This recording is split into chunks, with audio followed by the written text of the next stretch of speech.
আমাৰ ৰাজ্য চৰকাৰৰ বাজেটত এইবাৰ আমি এটা সিদ্ধান্ত কৰিছিলোঁ যে এনেকুৱা যদি ডেকা ল'ৰা আৰু ছাত্ৰ ছাত্ৰী বিশেষকৈ অসমৰ বাহিৰত যদি তেওঁলোকৰ মৃত্যু হয় তেওঁলোকৰ শৱদেহ সন্মান সহকাৰে আমি অসমলৈ উভতাই আনিম। আজি ৰাজ্য চৰকাৰৰ কেবিনেটে শ্ৰদ্ধাঞ্জলি নামে এখন আঁচনিৰ অনুমোদন জনায়। এই আঁচনিখনৰ দ্বাৰা অসমৰ বাহিৰত কাম কৰিবলৈ যোৱা যুৱক যুৱতী অথবা ছাত্ৰ ছাত্ৰীসকলৰ মৃত্যু হ'লে তেওঁলোকৰ মৃতদেহ সন্মান সহকাৰে ৰাজ্য চৰকাৰৰ খৰচত উভতাই লৈ অহা হ'ব। অৱশ্যে হস্পিটালত ট্ৰিটমেণ্টৰ কাৰণে যি ট্ৰিটমেণ্ট কৰিব যায় তেনেকুৱা ধৰণে ৰোগীৰ মৃত্যু হ'লে এই আঁচনিখনৰ সুবিধা নাপাব। এই আঁচনিখন অসম আৰক্ষীৰ স্পেচিয়েল ব্ৰাঞ্চে চোৱা চিতা কৰিব। এই বছৰ আমি আঁচনিখন নোহোৱাকৈ প্ৰায় 15টা এনেকে মৃত শৰীৰ অসমলৈ উভতাই আনিছিলোঁ। কিন্তু এতিয়া 112 নম্বৰত গাৰ্জেনে ফোন কৰি দিলে SBয়ে ডিটেইলছ গ্ৰহণ কৰিব আৰু স্পেচিয়েল ব্ৰাঞ্চৰ এজন DIGৰ এই দায়িত্ব থাকিব। তেওঁ মৃতদেহটো সন্মান সহকাৰে উভতাই লৈ অহাৰ বাবে কাম কৰিব। এই শ্ৰদ্ধাঞ্জলি নামৰ আঁচনিখন যিখন আমি অসম চৰকাৰৰ এই বছৰৰ বাজেটত আমি উল্লেখ কৰিছিলোঁ তাক আজি কেবিনেটে অনুমোদন জনায়। ৰাভা হাছং আৰু বিভিন্ন সময়ত আমি ঘোষণা কৰিছিলোঁ যে ৰাভা হাছং অট'নমাছ কাউন্সিলৰ বাহিৰত থকা ৰাভাসকলৰ বাবে এখন উন্নয়ন পৰিষদ গঠন কৰা হ'ব। আজি কেবিনেটে ৰাভা ডেভেলপমেণ্ট কাউন্সিল এখন গঠন কৰাৰ বাবে অনুমোদন জনায়, যি মূলতঃ ৰাভা হাছং অঞ্চলৰ বাহিৰত থকা ৰাভাসকলৰ কল্যাণৰ বাবে কাম কৰিব। আমাৰ অংগনবাদী কৰ্মীসকল 10 বছৰত কাম কৰাৰ পিছত তেওঁলোকে ছুপাৰভাইজাৰ হয়।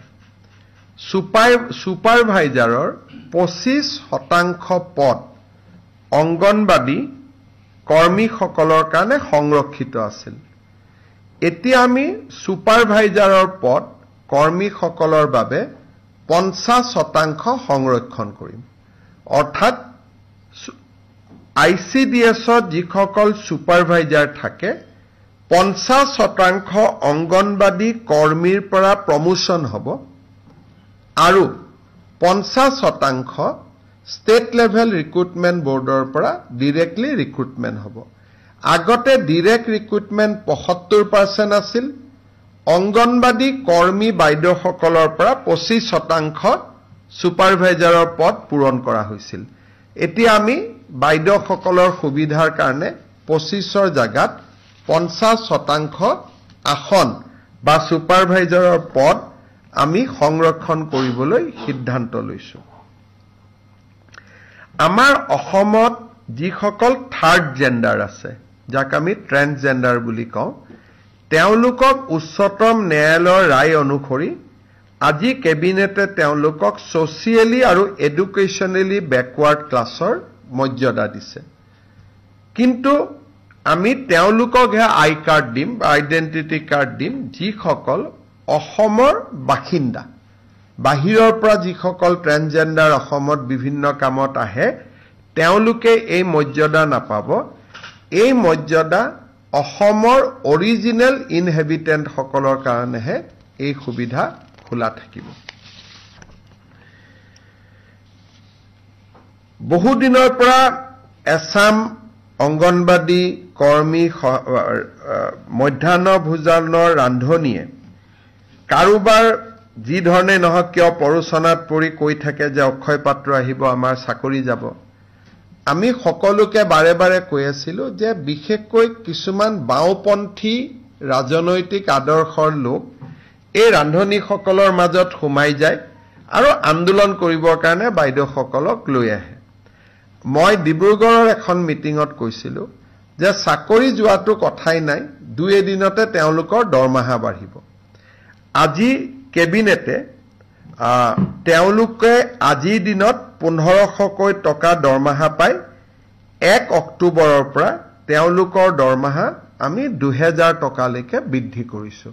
অৰ্থাৎ ৰাজ্য চৰকাৰে 500 টকা আগতে দি আছিল, কেন্দ্ৰই 1000 দি আছিল, এতিয়া কেন্দ্ৰই 1000 দিব, ৰাজ্যই 1000 দিব, টোটেল 2000 টকা এগৰাকী মধ্যাহ্ন ভোজনৰ বাইদেৱে ৰান্ধনীয়ে লাভ কৰিব। আৰু এই আঁচনিটো ৰূপায়ণ কৰিবলৈ যাওঁতে ৰাজ্য চৰকাৰে 108 কোটি টকা খৰচ কৰিব লাগিব। আপোনালোকে জানে যে গোৱালপাৰা জিলাত 2খন ডাঙৰ বিল আছে। এখন বিলৰ নাম হ'ল উৰপদ বিল। উৰপদ বিলত 1256 হেক্টৰ মাটি আছে। যদি বিঘালৈকে ইয়াক কনভাৰ্ট কৰে ই প্ৰায় 10,000 বিঘা মাটি হ'ব। উৰপদ বিলখন 12,056 হেক্টৰ আৰু ইয়াক যদি আমি বিঘালৈ ৰূপান্তৰ কৰোঁ ই 10,000 বিঘা। এই বিলখন যাতে আমি সংৰক্ষণ কৰি ৰাখিব পাৰোঁ, আমি ইয়াক এখন প্ৰস্তাৱিত বনাঞ্চললৈ ৰূপান্তৰ কৰিব খুজিছোঁ। আজি কেবিনেটে ইয়াক অনুমোদন জনাইছে। ৰাইজৰ ওজৰ আপত্তি এমাহৰ বাবে গ্ৰহণ কৰা হ'ব। ৰাজ্যৰ যদি এবছৰত যদি এমাহৰ ভিতৰত যদি ওজৰ আপত্তি নাথাকে, তেতিয়াহ'লে এই উৰপদ বিলখন এখন ৰিজাৰ্ভ ফৰেষ্ট বা সংৰক্ষিত বনাঞ্চললৈ ৰূপান্তৰ হ'ব আৰু অসমৰ বায়'ডাইভাৰ্চিটি আৰু ৱেটলেণ্ডৰ ক্ষেত্ৰত ই এক বিশাল সহায় হ'ব। দ্বিতীয়তে, যদি আপোনালোকে উৰপদ বিলৰ বিষয়ে খুব কেতিয়াবা জানিব খোজে, মই নোট এটা আপোনালোকক দি দিম। ই এলিফেণ্ট হেবিটেট কানেক্টিভিটি হয়। ইয়াত 3000 পক্ষী, ৱাটাৰ বাৰ্ড ইয়াত বছৰত আহে। ইয়াতে খুব ধুনীয়াকৈ গোটেই বছৰটো পদুম ফুল ফুলি থাকে। মানে অসমৰ এটা মনোমোহা প্ৰাকৃতিক সৌন্দৰ্য, ইয়াক আমি সংৰক্ষণ কৰিব খুজিছোঁ। ঠিক তেনেকে কেইদিনমান আগতে হাছিলা বিলত আমি উচ্ছেদ অভিযান চলাইছিলোঁ। এই হাছিলা বিলৰ 245 হেক্টৰ মাটিকো আমি সংৰক্ষিত বনাঞ্চললৈ ৰূপান্তৰ কৰাৰ প্ৰস্তাৱ দিছোঁ। যদি ফৰেষ্ট হৈ থাকে, ভৱিষ্যতে মাটিখিনি নতুনকৈ কোনেও দখল কৰিব নোৱাৰে। গোৱালপাৰা জিলাত এটা সামাজিক ভাৰসাম্য, প্ৰাকৃতিক ভাৰসাম্য দুয়োটাই ৰক্ষা কৰাত এই দুয়োটা প্ৰস্তাৱে সহায় কৰিব। উৰপদ বিলো ৰিজাৰ্ভ ফৰেষ্টৰ বাবে আমি প্ৰস্তাৱ কৰিছোঁ আৰু হাছিলা বিলকো আমি ৰিজাৰ্ভ ফৰেষ্টৰ বাবে প্ৰস্তাৱ কৰিছোঁ। কিন্তু আজিতো প্ৰস্তাৱ এমাহৰ ওজৰ আপত্তি শুনাৰ পিছত ই ফাইনেল হ'ব। আজি আমি মাত্ৰ প্ৰস্তাৱ কৰিছোঁ।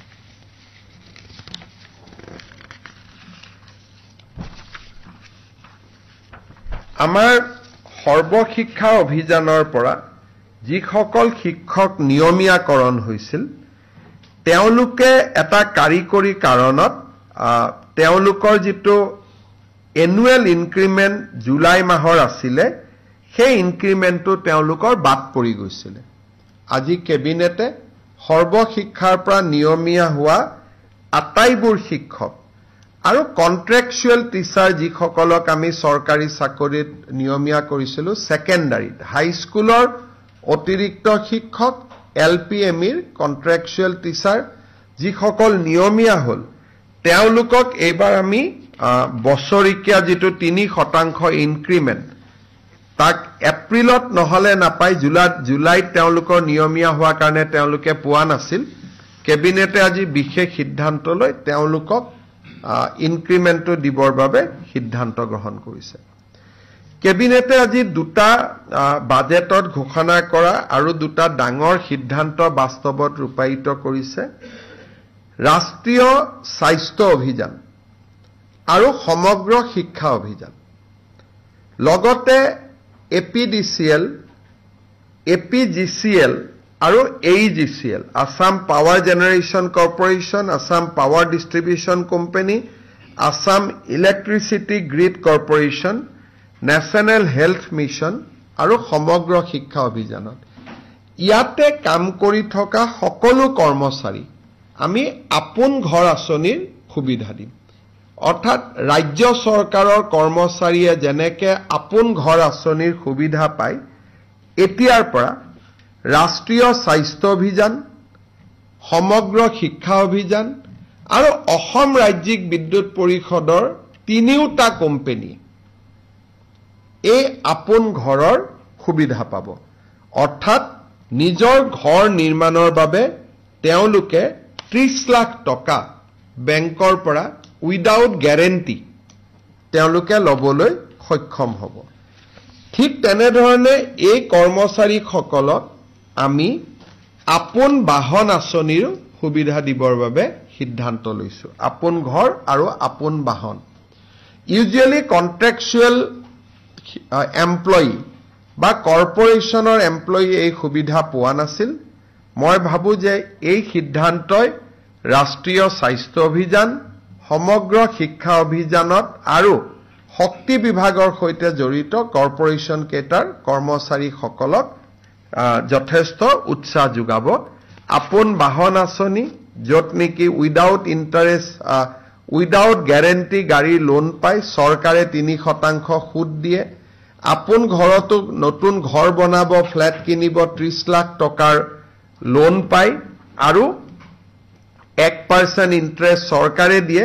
কিন্তু ডাঙৰ কথা যে তেওঁলোকে বেলেগ বন্ধক দিব নালাগে দৰমহাৰ টকাখিনিৰ বিপৰীতে তেওঁলোকে লোন পায়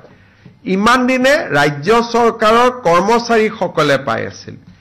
এতিয়াৰ পৰা এছএছএ এনএইচএম বাকি তিনিটা কৰ্পোৰেশ্যনো পাব নিশ্চিতভাৱে তেওঁলোকৰ এটো এটা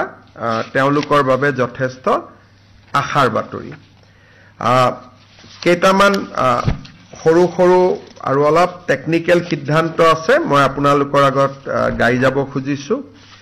এটা হল আমি 3000 কোটি টকাৰে অল্টাৰনেটিভ ইনভেষ্টমেন্ট ফান্ড এটা সেবি লগত ৰেজিষ্টাৰ কৰিব খুজিছো যাতে অসমৰ ষ্টাৰ্টআপ আৰু অসমত ইণ্ডাষ্ট্ৰি কৰিব অহা ব্যক্তিসকলক আমি তেওঁলোকক সহায় কৰিব পাৰো আৰু তেওঁলোকৰ কোম্পানী সমূহত প্ৰয়োজন হলে চৰকাৰী অংশীদাৰিত্ব আমি ক্ৰয় কৰিব পাৰো ধৰক টাটাই অসমত এটা ইণ্ডাষ্ট্ৰি লগাব আহিছে টাটাই যদি বিচাৰে যে ষ্টেট গভৰ্ণমেণ্টেও 10% লওক আমি যাতে কিনিব পাৰো তাৰ কাৰণে আমি আসাম অল্টাৰনেটিভ ফান্ড এটা উইথ 3000 ক্ৰোৰ আমি কৰিব খুজিছো ইয়াক সেবিৰ অনুমোদন লাগিব সেই ব্যৱস্থা আমি কৰিব গৈ আছো ৰাজ্যত যাতে খনিজ পদাৰ্থৰ সন্ধানৰ প্ৰক্ৰিয়া আমি আৰু ক্ষিপ্ৰ কৰিব পাৰো সেইবাবে ষ্টেট মিনাৰেল এক্সপ্লোৰেশ্যন ট্ৰাষ্ট এটাও আজি গঠন কৰা হয় অসমৰ বাবে এটা আনন্দৰ বতৰা যে পশ্চিম কাৰ্বি আলং জিলাত হিন্দুজা কোম্পানীয়ে পাম ষ্টৰেজ 900 মেগাৱাটৰ নিৰ্মাণ কৰিব খুজিছে ইয়াৰ ফলত 5400 কোটি টকাৰ বিনিয়োগ হ'ব এডভান্টেজ অসমৰ স্বাক্ষৰিত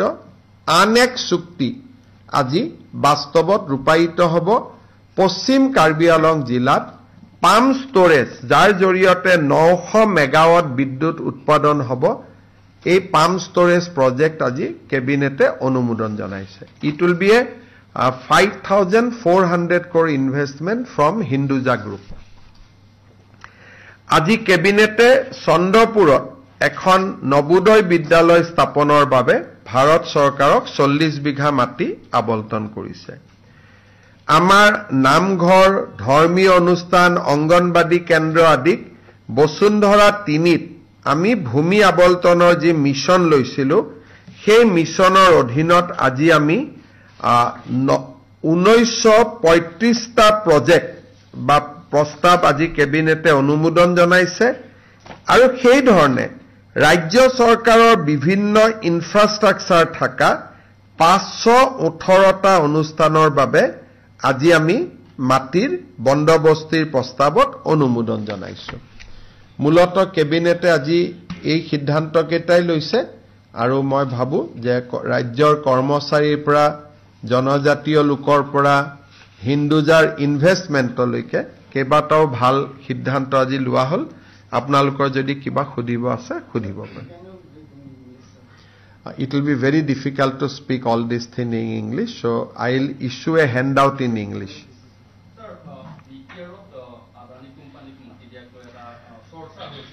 So, BTR আদানী মাটি দিয়া নিদিয়া তাৰ লগত বিশেষ এটা প্ৰক্ৰিয়া লুকাই আছে অসমত আমি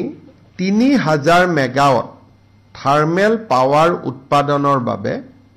আমি এটা উদ্যোগ স্থাপন কৰিম আৰু এই উদ্যোগটোৰ বাবে নিবিদা হ'ব নিবিদাত আৰু কেইবাটাও গ্ৰুপে প্ৰতিদ্বন্দিতা কৰিব আৰু ইয়াত ব্যয় হ'ব 40,000 কোটি টকা 40,000 crores আমি ভাবিছিলো যে জাগিৰোডৰ দৰে সমান ইনভেষ্টমেন্ট এটা যদি কোকৰাঝাৰত হয় তাৰ ৰাইজে আমাক আদৰণি জনাব আৰু বিটিএডিৰ উন্নয়নৰ প্ৰক্ৰিয়া ত্বৰান্বিত হ'ব কাৰণ 40,000 crores ইনভেষ্টমেন্ট মানে মিনিমাম 1 লাখ মানুহে ডাইৰেক্টলি ইনডাইৰেক্টলি তাত এমপ্লয়মেন্ট পাব কিন্তু আমি এনেকুৱা বদনাম লব খোজা নাই যে আমি কোনোবা ট্ৰাইবেলৰ মাটি আমি দখল কৰিব খুজিছো এই 3000 মেগাৱাট শক্তি উৎপাদনৰ বাবে আন স্থানত আমাৰ মাটি ইতিমধ্যে নিৰ্ধাৰণ কৰা আছে আমি মাত্ৰ বিটিএডিত ইন্ডাষ্ট্ৰি যেটাকে এডভান্টেজ অসম হল 5 লাখ টকা ইনভেষ্টমেন্ট আহিব বিটিএডিয়ে মনত ভাবিব যে গুটেইখিনি অসমে লৈ ললে আমাক একোৱে নিদিলে সেই কাৰণেহে আমি তেওঁলোকক দিয়াৰ এটা প্ৰস্তাৱ দিছিলো কিন্তু তেওঁলোকে যেহেতু নিজে নালাগে বুলি কৈছে আমাৰ অতিৰিক্ত মাটি মজুত আছে আৰু নৱেম্বৰত তাৰ আধাৰশিলাও হ'ব আৰু উদ্যোগটো আগবাঢ়িও যাব গতিকে তাৰ কাৰণে আমাৰ জোৰ জবস্তি কৰা কথা নাই কিন্তু ৰাইজে এটা কথাও জানিব লাগে সেই 4000 বা 3000 বিঘা মাটি মাত্ৰ 80টা পৰিয়ালে ৰাখি থৈ দিছে গতিকে 80টা পৰিয়ালে 4000 বিঘা মাটি ভোগ দখলত থাকিব লাগে নেকি গতিকে মই আহ্বান জনাম যে তাত আদানী নহয় অন্তত মেডিকেল কলেজ হক ইঞ্জিনিয়াৰিং কলেজ হক কিবা ভাল কামত সেই মাটিখিনি ব্যৱহাৰ হক কিন্তু আমাৰ পাৱাৰ প্ৰজেক্টৰ কাৰণে আমাৰ এনেকুৱা কোনো বাধ্যবাধকতা নাই যে আমি তাতেই যাব লাগিব অতিৰিক্ত 2 মাটি আমি ধুবুৰী আৰু গোৱালপাৰা জিলাত আমি ৰেডি কৰি থৈছো গতিকে তাৰ পৰা যদি বিটিআৰে ভাবে যে আমাৰ ইয়াত নালাগে আমি ডেফিনেটলি ধুবুৰী বা গোৱালপাৰাত এই প্ৰজেক্টটো কৰিম কাৰণ উইদাউট শক্তি 2029 চনৰ পিছত অসমৰ এটা ঘৰতো লাইট নজ্বলিব যদি আমি পাৱাৰ প্লান্ট নকৰো আনকি বিটিআৰৰ এটা ঘৰত লাইট নজ্বলিব যদি আমাৰ পাৱাৰ প্লান্ট নহয় কিন্তু এইখন চৰকাৰৰ নীতি যে আমি কতোৱে জনজাতীয় লোকৰ লগত সংঘাত নকৰো তেওঁলোকে ভাল পাব বুলিহে আমি প্ৰজেক্টটো তাত লৈ গৈছিলো নহলে কব আপোনালোকে জাগিৰোডত কৰে গুৱাহাটীত কৰে বিটিআৰত একো নকৰে আমি সেই কাৰণেহে গৈছিলো কিন্তু আমাৰ ধুবুৰী আৰু গোৱালপাৰাত মাটি ইতিমধ্যে ইনফেক্ট ওয়ালৰ কামো চলি আছে কাটাতাৰৰ বেৰা আদিৰ কাম চলি আছে গতিকে এই প্ৰজেক্টটো নিৰ্ধাৰিত সময়ত ভাৰত চৰকাৰৰ পৰা আমি কোল লিংকেজো পাই গলো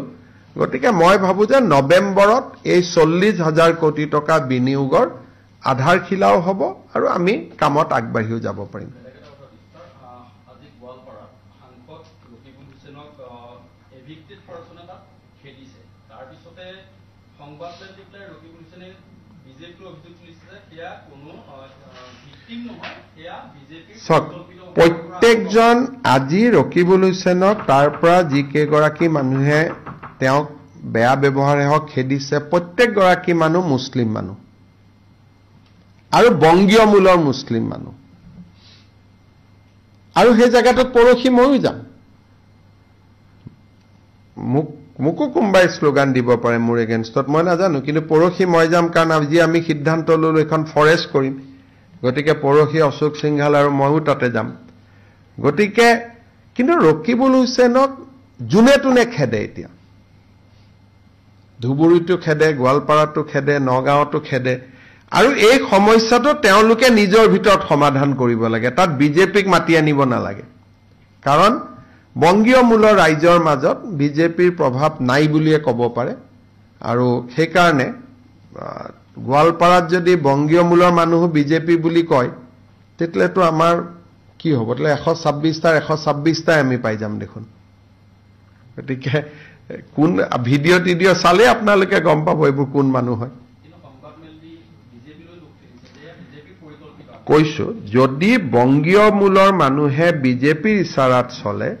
তেতিয়াহ'লে অসমৰ ৰাজনীতিৰ এটা ভয়াৱহ পৰিৱৰ্তনৰ ইংগিত দিব কিন্তু মোৰ হাতত ইমান ডাঙৰ ইংগিত নাই যদি ধুবুৰী গোৱালপাৰাত 10 লাখ ভোটত জিকা এমপি জনক যদি কোনোবাই খেদিব পাৰে তাৰ মানে 1.5 বছৰত তেওঁৰ পজিশন কিমান বেয়া হৈ গ'ল আপোনালোকে নিজে চিন্তা কৰক 1.5 বছৰ হোৱাই নাই নেকি এবছৰ 2-3টা দিনে হৈছে 10 লাখ ভোট পোৱা মানুহক নিজৰ সমষ্টিৰ পৰা কোনোবাই খেদিব নেকি আমিতো 25 বছৰ থাকিলো না সামুগুৰিতটো খেদিলে গোৱালপাৰাটো খেদিলে আমাকতো জালুকবাৰীত আজিলৈকে কোনেও খেদা নাই তেনেকে সমষ্টি ভাঙিয়ে গ'ল বিদায়ে ললো এক প্ৰকাৰ গতিকে আমাকতো কোনেওতো আজিলৈকে নেখেদা নাই কংগ্ৰেছেও নেখেদে আনকি সমষ্টিৰ কংগ্ৰেছ মানুহখিনিও ভোট নিদিলেও ভাল পায় আমাক নেখেদে অন্তত গতিকে তেনেকেতো পাৰেই কৰিলো আৰু কিবা আছে হ'ব মই এটাই ৰিকুৱেষ্ট কৰিম গুৱাহাটী আৰু অসমৰ মানুহক যে গধূলি কামাখ্যা মন্দিৰত একো নাথাকে মন্দিৰটো বন্ধ থাকে এই যে গধূলি আমি ৰাতি এটা মন্দিৰৰ ওপৰত যাওঁ আমি নামি আহোঁ সেই কামটো কৰিব নালাগে কাৰণ গোটেই ৰাস্তাটোত ভূস্খলন হৈ আছে গতিকে আমি যদি অহা যোৱা কৰো ৰাতি সাডেনলি কিবা এক্সিডেন্টৰ আমি সন্মুখীন হ'ব পাৰো সেই কাৰণে মই গুৱাহাটী আৰু অসমৰ ৰাইজক সদাশয়ভাৱে অনুৰোধ কৰিম সন্ধিয়া যাতে মন্দিৰৰ ওপৰত উঠি নাযায় আমি পুলিচকো মই কৈছো বুজাবৰ কাৰণে মানুহক কাৰণ খুব বেয়াকৈ তাতে ভূস্খলন হৈ আছে গতিকে বাকিটো মাৰ মেলা প্ৰত্যেক বছৰে হয় সৃষ্টিৰ আদিৰ পৰা হৈ আছে ভালে কৰি হৈ যাব আৰু অম্বুবাচীৰ 3টা দিন খুব পবিত্ৰ দিন বুলি হিন্দু মানুহে মানে বহুত মানুহে এইটো সময়ত ভেজিটেৰিয়ান থাকে বিশেষকৈ বহুত বয়োজ্যেষ্ঠ মানুহে ফলমূলে খায় মন্দিৰৰ দুৱাৰ বন্ধ থাকে গতিকে এই 3টা দিনত সৃষ্টিৰ আৰম্ভণি হয় এটা it is a very auspicious time গতিকে এই কেইটা দিন মানুহে মাক চিন্তা কৰক মায়ে আশীৰ্বাদ কৰিব কিন্তু ওপৰত গৈ তাত একো নাই আৰু 26 তাৰিখে মন্দিৰৰ দুৱাৰ খুলিব আমি কোনো ভিআইপি তাত নাযাওঁ 26 তাৰিখেও 27তো নাযাওঁ মই 28তহে কোনোবা যাব খুজিলে যাবৰ কাৰণে কৈছো আৰু মই নিজেও 28-29তহে যাম এপিএসসিৰ ওপৰত হাইকোৰ্টৰ ভাৰ্ডিক্টটো এতিয়ালৈকে আমি দেখা নাই খালি বাতৰি কাকতত ওলাইছে আৰু কোৰ্টত তেখেতে জাজ গৰাকীয়ে কৈছে যে পাৰ্সিয়েলি এলাউড এটা পাৰ্সিয়েলি এলাউড মানে কি বুজাইছে আমি সোম মঙ্গলবাৰে গম পাম যদি হাইকোৰ্টৰ অৰ্ডাৰটো বাতৰি কাকতত দিয়াৰ ধৰণে হয় যে এই কেইজন অফিচাৰক যাৰ বহি ফৰেনসিক সব ক্লিয়াৰলি তেওঁলোক একেবাৰে দুখী বুলি এটা শব্দত ক'ব পাৰি তেনেকুৱা অফিচাৰক যদি পুনৰ চাকৰিত ল'ব কৈছে তেতিয়ালে এই ৰায়টো অত্যন্ত বেদনাদায়ক আৰু ই অসমৰ যি সময়ত আমি স্বচ্ছ নিযুক্তিৰ বাবে কাম কৰিছো it will be a huge setback ৰাজ্য চৰকাৰৰ কাৰণেও আৰু অসমৰ যুৱ প্ৰজন্মৰ বাবেও আৰু যদি সঁচাই তেনেকুৱা জাজমেন্ট আছে চাকৰি দিয়াটো কথাই নুঠে আমি সুপ্ৰিম কোৰ্টত শেষ পৰ্যায়লৈকে আমি যুঁজিম কিন্তু লাষ্টত সুপ্ৰিম কোৰ্টে যদি কয় আপোনালোকে ল'ব লাগিব তেতিয়ালে তো আমাৰ হাতত ক্ষমতা সীমিত থাকিব কিন্তু আমি শেষ পৰ্যায়লৈকে সুপ্ৰিম কোৰ্ট